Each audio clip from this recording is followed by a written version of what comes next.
So, what is going on YouTube? This is Sam from TeamSamuraiXi here, coming to you guys with a Burning Abyss deck profile for the November 2015 ban list. So I hope you guys enjoy this deck profile. And guys, since the release of the upcoming ban list, we now know that Seer is now at 2 and Graph is now at 1. And in my personal opinion, I believe that this deck is still going to be one of the best decks in the upcoming format since Seer did not go down to 1. In my personal opinion, I feel like Seer is the best Burning Abyss monster in your deck since it's able to make consistency loop with Dante. So what happens is that when Seer dies, you revive back to Dante, and when Dante dies, you add the Seer back to your hand. So this ongoing consistent loops makes this deck a hella consistent deck.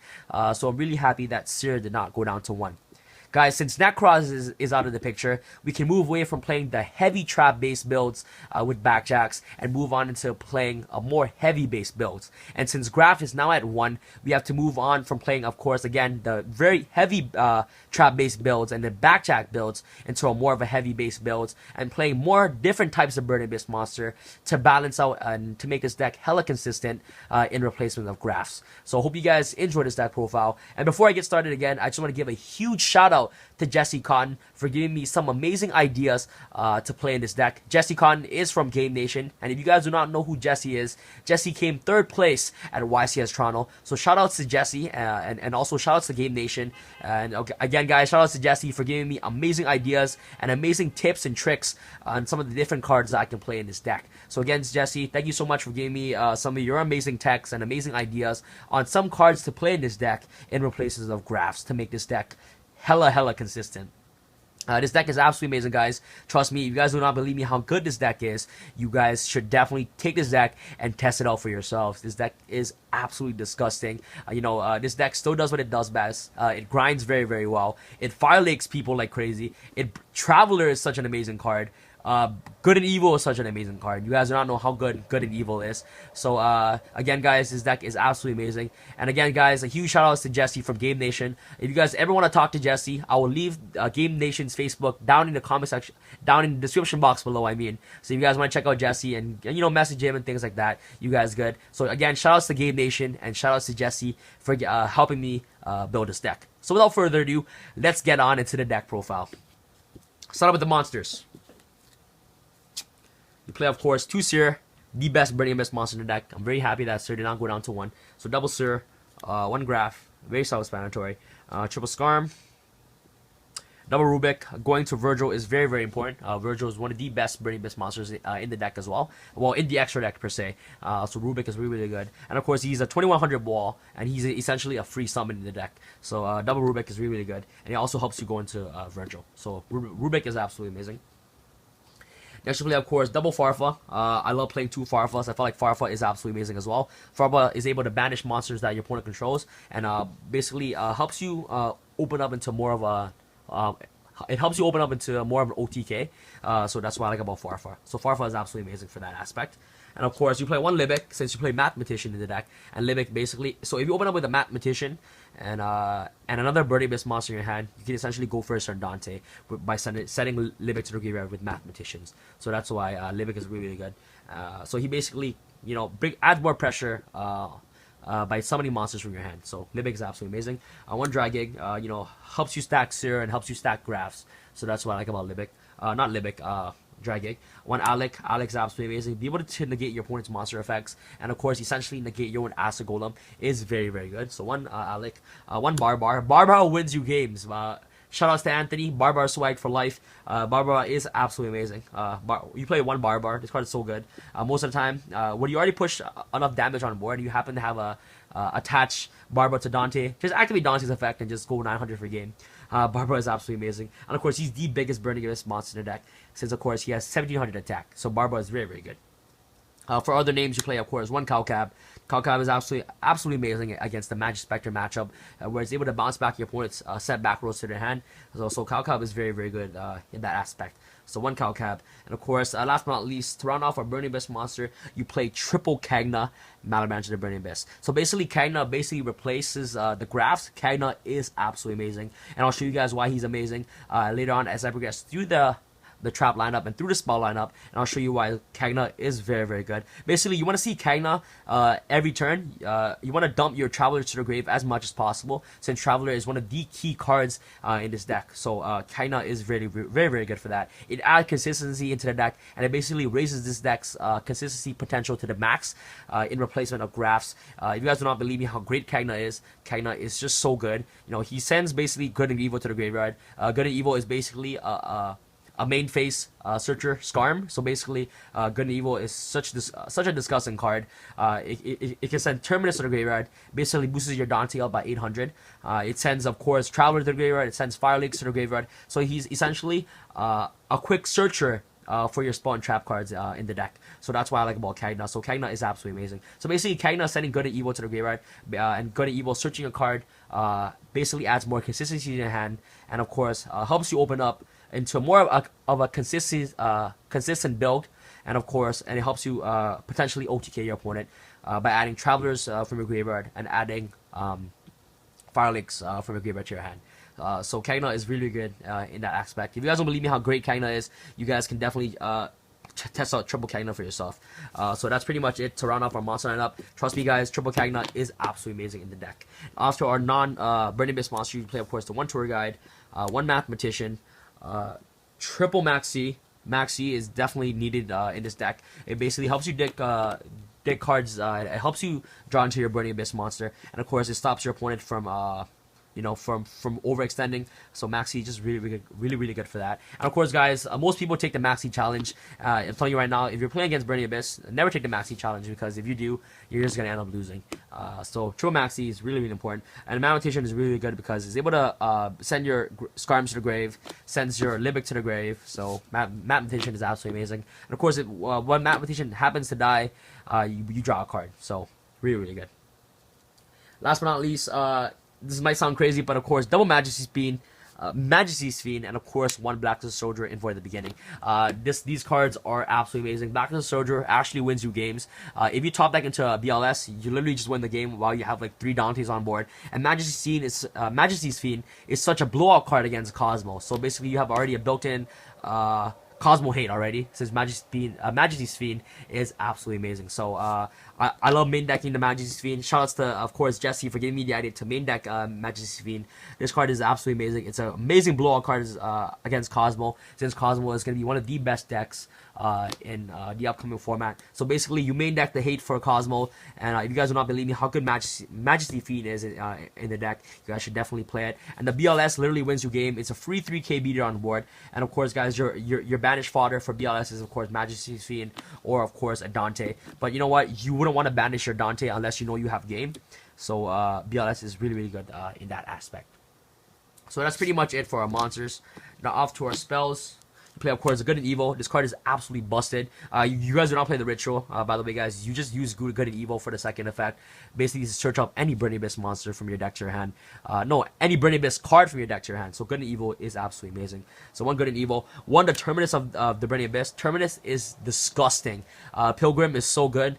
Be able to just, use Terminus to send 3 Burning Abyss cards you control, triggering all your Burning Abyss monsters' effects. And of course, bringing out Pilgrim is absolutely amazing. And Terminus is also used as an aspect where you're able just to boost your Burning Abyss monster by 800. So basically runs over I believe Dark Strike, Cosmo Dark Strike, yeah, the big 3k beater guy. And of course, Terminus is able to help you run basically over any problematic cards that Burning Abyss has by boosting the Burning Abyss monster by 800. So Terminus is absolutely amazing. 1 Foolish Burial, 1 Soul Charge, and last but not least, 1 Regeki Break. Not Regeki Break, but 1 Regeki to round off our spells. And Soul Charge is absolutely amazing. You know what? Soul Charge is basically used the same purpose as Traveler. Soul Charge is just so good. Riding back your monsters is absolutely amazing in this deck. The more monster presence that you have on board with Burning Abyss, the more than likely that you're just gonna win the game. So Soul Charge is absolutely amazing. That's pretty much it for our spells. Now off to our traps. You play Triple Traveler of the Burning Abyss. This card is absolutely disgusting. this deck basically revolves around this card now. It's basically grinding. You basically grind and you activate the Traveler and you just win the game. Traveler is absolutely amazing. Be able to revive back all your Burning Abyss monsters that it was sent to the graveyard this turn. It's really, really good. So he's able to add tons and tons of pressure on board. So it's basically like you're playing triple Monster Reborn and triple Soul Charge on crack. So Traveler is absolutely amazing for that aspect. And of course, double Fire Lake. Fire Lake is amazing. One Vanity's Emptiness, one Solemn Warning, one Treasure Tribute, and last but not least, one Bottomless Trap Hole. To round off for our traps. And here, guys, let me explain to you guys again why Kagna is very important in the deck. Guys, because I feel like, you know what, Kagna needs to be explained of his importance and why he's so good. Because some players might oftenly be confused on why I play Kagna or some of the cards I play in the deck. So let me explain to you guys why I play these cards again. And triple Kagna. Okay, these cards are mostly the cards that you guys might be confused about, so I'm gonna just break it to you guys right now. So triple Kagna. Kagna is literally the best resource in replacement of Graph, and the reason being, look at all the Burning Abyss spell cards that you have in your deck. So you have Good and Evil. So Good and Evil is basically a Skarm on crack. This card is absolutely amazing. So you basically banish Good and Evil. You send a Burning Abyss monster from your graveyard. That Burning Abyss monster will get to trigger its effect, and you get to add a Burning Abyss monster from your deck to your hand. So this card is Skarm on crack. Terminus is busted, since of course you can banish him to make a Burning Abyss monster gain 800 attack. So, you know, applying more damage and applying more pressure on board is always great. And of course, guys, the other effect where you're able to fusion summon Pilgrim is absolutely disgusting. Since when you bring out Pilgrim, you basically wreck your opponent's entire board, since all the Burning Abyss monster that you send from the field or hand to the graveyard will all trigger, and Pilgrim has a disgusting effect where you're able to discard a Burning Abyss monster, a Burning Abyss card to draw a card. So at that point, Terminus can disrupt a lot of plays depending on the Burning Abyss monster you have in your hand. So of course, Pilgrim is really, really good in that aspect. So Kagna can always send the Terminus if you always want that 800 boost. And of course, most importantly, Kagna always wants to send a Traveler or a Fire Lake to the graveyard. Since it's essentially when your Dante's dies, you basically add a Traveler or a Fire Lake to your hand. And, you know, Kagna just gives you access into these cards faster. Since if you're ever to have a Dante on board, he happens to die, you can add back the Traveler or the Fire Lake or the Good and Evil. No, you never want to add back Good and Evil or the Terminus. So that's what's really, really good. So Kagna basically gives you access into these cards.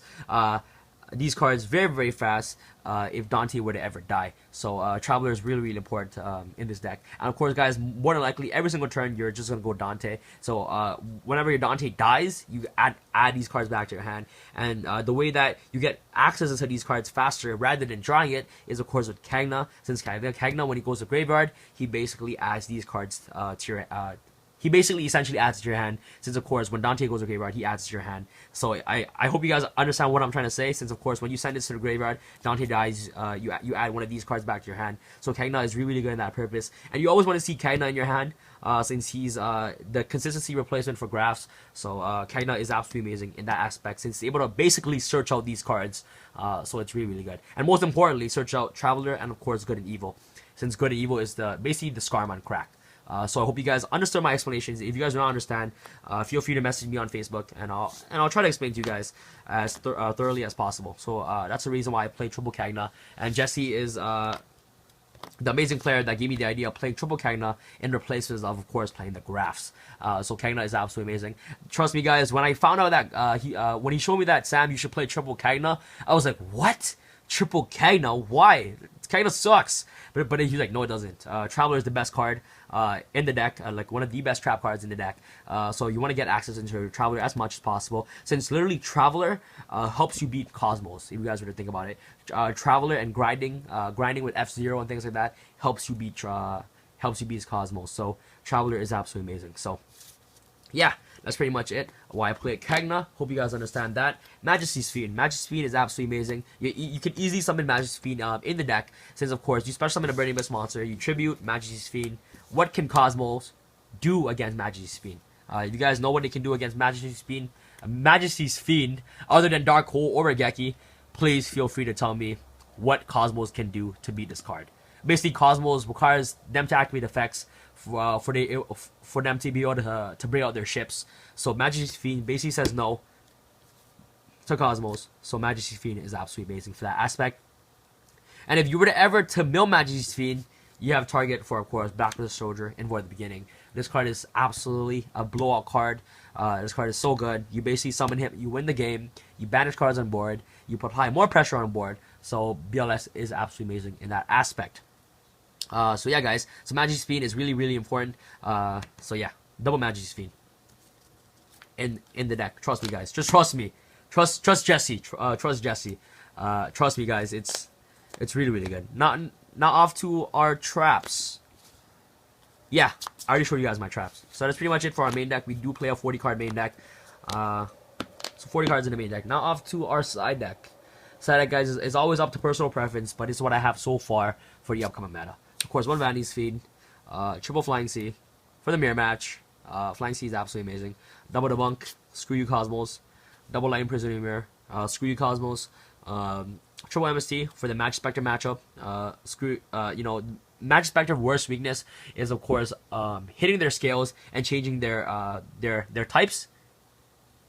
Their types. So basically, if you guys don't want to play MST, you guys can definitely take MST out to play triple DNA Surgery against the Magic Spectre matchup. So it's pretty good. Double Imperial Wall, screw you Infernoids. Basically, screw you to Cosmos as well. So Imperial Wall is absolutely amazing. And last but not least, two mistakes for Magic Spectres and, of course, Rogue. So that's pretty much it for our side deck. And again, guys, side deck is always up to personal preference, but this is what I have for you guys today. So I hope you guys can get some ideas on what you guys can, on some of the cards that you guys might want to play in the side deck. Now off to our Burning Abyss monsters. You play, of course, triple Dante. Absolutely amazing. Dante is so good. Best card in the deck. Best card in the extra deck. Double Virgil. Virgil is absolutely amazing. Of course, one Dante, Pilgrim of the Burning Abyss. This card is so good. If you bring him out with Terminus, you literally just win the game. You send 3 Burning Abyss cards from your hand or on the field to the graveyard. All those guys will get their effects. And Pilgrim has the crazy effect where basically you can discard a Burning Abyss card and send it to the graveyard and draw 1 card. And if this card is destroyed by battle, send to the graveyard. Or if you control a send to your graveyard by your opponent card effect, you can send 1 random card in your opponent's hand to the grave. So Dante Pilgrim the Burning Abyss is absolutely crazy. So if he ever happens to leave the field, your opponent negs a card. So Pilgrim is really, really good in that aspect. So 1 Pilgrim. Triple Downer Magician. Really good. 1 F-Zero. F-Zero literally helps you beat Cosmos. So F-Zero and Travel to the Burning Abyss helps you win against Cosmos. So F-Zero is absolutely amazing since it doesn't target. It just robs your Dark Strike and, of course, Forerunners. So this card is amazing. 1 Acid Golem. 1 number 47 Nightmare Shark. 1 Alucard. And last but not least, 1 Mega Equip Engineer. And last but not least, 1 Zen Maze to round off our monster lineup. So guys, this is pretty much it for my deck profile. I hope you guys enjoyed this video. And guys, trust me, if you guys do not believe me how great this deck is, I have saved up a couple replays on YGOPro. If this video gets 200 plus likes, I'll definitely show you guys the disgusting OTKs that I did with this deck. Trust me, guys, this deck is absolutely amazing. If you guys want to test it out for yourselves, you guys can definitely go test it out. This deck is just so good. You guys do not believe me. Just believe me, guys. Just trust me. And guys, and of course, with the help of Jesse, this deck is absolutely amazing. Jesse, shout outs to you again from Game Nation. Shout outs to you, Game Nation. I'll leave your links in the description box below. So guys, please check out Game Nation and check out Jesse. If you guys have any questions for Jesse, you guys can definitely message Game Nation. Their Facebook will be in the description box below. So yeah, guys, thank you guys so much for watching this deck profile. I hope you guys understood my explanations and the reasons why I play some of the cards I play in the deck. So guys, I encourage you guys to test it out. Let me know on how this deck worked out for you. And of course, this is Sam from Team. Shout out to Sam signing out. This deck is not dead. This deck is going to be one of the best decks in the upcoming format. And let me tell you, Burning Abyss is the best deck. That's bias. That's bias. Thank you guys so much for watching. And of course, this is Sam from Team. Shout out to Sam signing out. Peace out, guys.